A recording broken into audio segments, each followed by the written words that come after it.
En déco, j'aime les matières naturelles et brutes. Depuis que j'ai découvert les ardoises, je suis devenue une véritable ardoisophile. Et ça sera mon contenant du jour pour mes deux recettes chic et faciles, ma pastilla de coquelets à la courge musquée et ma brioche perdue à la confiture de lait. C'est parti!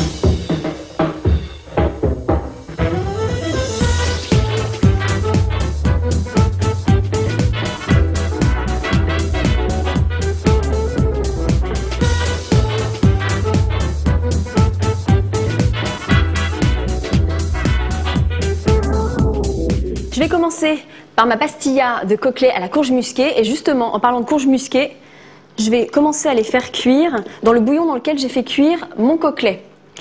Donc la courge musquée, moi j'aime bien utiliser cette courge, je la trouve beaucoup plus savoureuse que les autres, mais bon c'est une question de goût, hein. Je vais ajouter également mes abricots secs pour les gorger de bouillon et les rendre beaucoup plus onctueux et savoureux dans la pastilla et la pistache hachée. Voilà. Pour finir, le miel, pour apporter une petite note orientale à la pastilla, une petite note sucrée, légère. Voilà. Un petit peu de poivre et un petit peu de sel. Voilà, je vais laisser mijoter et faire cuire la courge à peu près 10 minutes à feu moyen. Voilà. Comme ça, elle va bien cuire et elle va s'imprégner de tous les parfums. Pendant ce temps-là, je vais pouvoir effilocher mon coquelet que j'ai fait cuire dans un bouillon avec du beurre, des oignons, du gingembre en poudre et de l'eau. Vous voyez, je me suis déjà un petit peu avancée. Et j'ai choisi un coquelet dans cette préparation justement parce que le coquelet, je le trouve beaucoup plus tendre et beaucoup plus savoureux que le poulet. Mais dans la préparation classique, on met généralement du pigeon. Bon là, je crois que j'en ai assez. Voilà. C'est bon. Alors maintenant, je vais pouvoir ajouter mes herbes fraîches, mon persil plat, voilà, et la coriandre pour apporter un petit goût citronné. J'adore la coriandre. Sans oublier les filaments de safran pour la couleur et le goût. Voilà, là, je mélange le tout. Là, c'est les saveurs, le mélange des saveurs qui viennent chatouiller mes narines. Et je vais goûter tout de suite le bouillon pour vérifier l'assaisonnement le cas échéant. Allons-y franchement, il est délicieux. Je vais juste rajouter un petit peu de sel. Voilà. Je vais m'occuper maintenant de mes feuilles de briques. Alors les feuilles de briques, j'en ai toujours à la maison. Je trouve que c'est vraiment, d'ailleurs on va les beurrer une à une plutôt. Hop là, elles se sauvent. Les feuilles de briques, c'est vraiment pratique. Mais en revanche, une fois que le sachet est ouvert, il est très important de les consommer très rapidement parce qu'elles sèchent très très vite. Donc moi j'en ai toujours à la maison, du thon, des œufs, de la pomme de terre, vous faites des briques à l'œuf et au thon très très facilement. Et alors là je fais une pastilla à ma façon, hein, parce que la pastilla traditionnelle, elle a plusieurs couches, hein. Là j'en mets que 3. Ça sera suffisant pour le feuilletage, mais une pastilla, pour qu'elle soit bien généreuse, c'est avant tout comme une tourte à base de feuilles de briques. Et vous mettez à peu près 6 ou 7 feuilles de briques pour pouvoir avoir un croustillant délicieux. Oh, mais là, avec le beurre, ça va être un délice. Voilà. Non, moi, ça me rappelle une pastilla que j'avais mangée lors d'un mariage.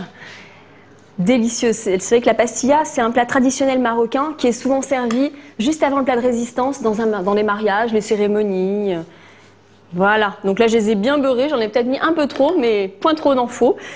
Donc ma courge est prête. Je me suis avancée. J'ai de la courge déjà fraîche, déjà froide. Je vais prendre une cuillère. Hop là. Et je vais commencer à monter ma pastilla. Donc au niveau de la garniture, ça m'est arrivé de manger au Maroc de la pastilla aux fruits de mer. Une véritable merveille. Donc je mets une première couche de légumes, ensuite le coquelet effiloché, toujours très délicatement, voilà, et de la courge. Je termine par de la courge. Voilà. Encore un petit peu pour les gourmands. Je vais monter ma pastilla. Ensuite, je vais l'enfourner à peu près 20 à 25 minutes dans un four à 180 degrés. Je vais terminer mon montage comme ceci. Et puis nous, on se retrouve après la liste des ingrédients. Un coquelet, 8 feuilles de briques, 50 g d'abricots secs, 30 g de pistaches, 300 g de courge musquée, un oignon, un bouquet de persil plat, un bouquet de coriandre, une cuillère à café de miel d'acacia, une pincée de gingembre, 2 étamines de safran, 70 g de beurre, du sel et pour la déco, 2 bâtons de cannelle et une cuillère à soupe de pistache hachée. J'ai sorti ma pastilla du four, elle est toute croustillante et toute dorée. Donc je l'ai posée sur mon ardoise. Alors les ardoises, maintenant on les trouve un petit peu partout, notamment dans les magasins de bricolage. Ne vous embêtez pas à aller spécialement dans les magasins de cuisine. Moi personnellement j'ai trouvé la mienne sur un chantier. Chut.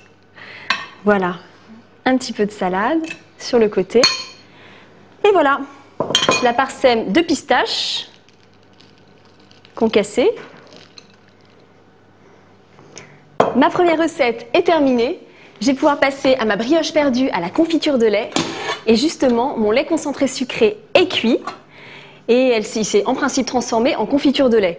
Je l'ai fait cuire à peu près 20 à 25 minutes après le sifflement de la cocotte minute. Alors surtout, pas de panique, si vous n'avez pas de cocotte minute, vous faites comme quand j'étais étudiante. Vous mettez votre pot de lait dans une casserole et vous laissez cuire à peu près 3 à 4 heures. Oh, waouh! Et là, on obtient une merveilleuse confiture de lait. C'est la magie de la cuisson. Oh, très onctueuse, très savoureuse et surtout avec une belle couleur ambrée. Ça donne envie de se régaler. Ben justement, ne gâchons pas le plaisir. Elle est parfaite. J'ajoute un petit peu de fleur de sel pour le côté beurre salé. Je la réserve. Je vais pouvoir commencer. Oh, je vais d'abord faire fondre mon beurre et mon sucre roux pour pouvoir prendre un petit peu d'avance. Voilà.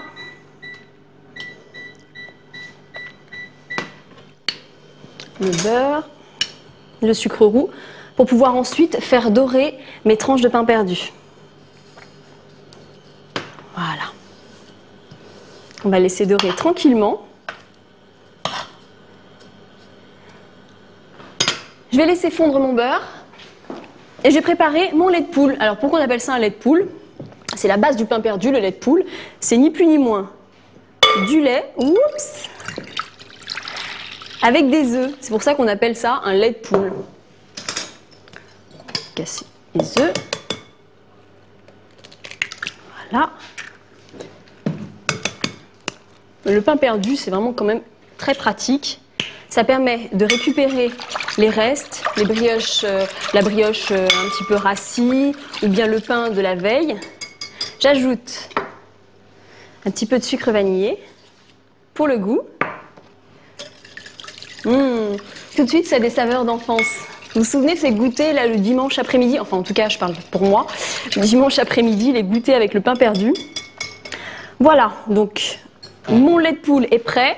J'ai découpé des rectangles de brioche à peu près 2 cm pour pouvoir les faire imbiber dans le lait de poule. Mon beurre est presque fondu. Allez, il faut qu'il accélère un petit peu la cuisson là. Parce que l'idée, c'est que je vais faire caraméliser mes tranches de brioche. Voilà, j'ai préparé maintenant donc ma brioche perdue. Alors, j'imbibe les rectangles de brioche, mais attention, pas trop, sinon elles vont se décomposer au niveau de la cuisson. Hein. Donc, juste un petit peu, je retourne. Voilà. Mon mélange beurre-sucre crépite un tout petit peu. Voilà. Sans que je vais me régaler. Voilà, donc je vais continuer ma brioche perdue. En attendant, je vous donne la liste des courses. 300 g de brioche, 50 centilitres de lait, 2 œufs, 50 g de sucre roux, 2 sachets de sucre vanillé, 50 g de beurre et pour la confiture de lait, une boîte de lait concentré sucré et une pincée de fleur de sel. Voilà, j'ai fait caraméliser à peu près 2 à 3 minutes sur chaque face mes tranches de brioche et maintenant je vais pouvoir les garnir de ma confiture de lait très gourmande ou la dulce de leche en Argentine. En Argentine, c'est vraiment un must, la dulce de leche. Voilà, on la garnit très délicatement. De toute façon, pour les gourmands, j'ai prévu du rab dans les tasses. Bon, et puis une pour moi au passage. Voilà. On va déposer, c'est une opération extrêmement délicate. On dépose doucement la brioche perdue sur l'ardoise. Ah bon, avant de la porter sur la table, j'ai préparé une petite déco sympa avec du tissu japonais. J'ai préparé des sets de table, donc en découpant uniquement autour de l'ardoise, en réservant à peu près 3 ou 4 cm pour qu'on voit le pourtour coloré. J'ai préparé également on peut dire des dessous de verre, voilà, ce sont des dessous de verre, et avec les chutes, j'ai noué les serviettes. D'ailleurs, il me reste un set de table à réaliser. Alors, j'ai utilisé l'ardoise, j'ai mis l'ardoise comme ceci, j'ai fait dépasser d'à peu près 3 ou 4 cm, et j'ai tracé au crayon, enfin à la craie précisément, à la craie blanche, pour avoir une petite indication pour le découpage. Puis après, simplement la découpe. Voilà, avec des idées assez simples finalement, on peut réaliser des petites décos qui font leur petit effet, chic et facile. Voilà. Encore un petit coup de ciseau ici. Un petit coup de ciseau là. Donc là, j'ai choisi un tissu japonais avec des fleurs, des petites fleurs japonisantes. Vous, bien sûr, vous pouvez varier les plaisirs et mettre les tissus que vous souhaitez. Et voilà! Avant de dresser ma dernière ardoise, je vais mettre ma petite touche finale. Des petites fleurs dans mes verres. Voilà. Voilà, je les ai choisies dans à peu près les mêmes teintes que mon tissu.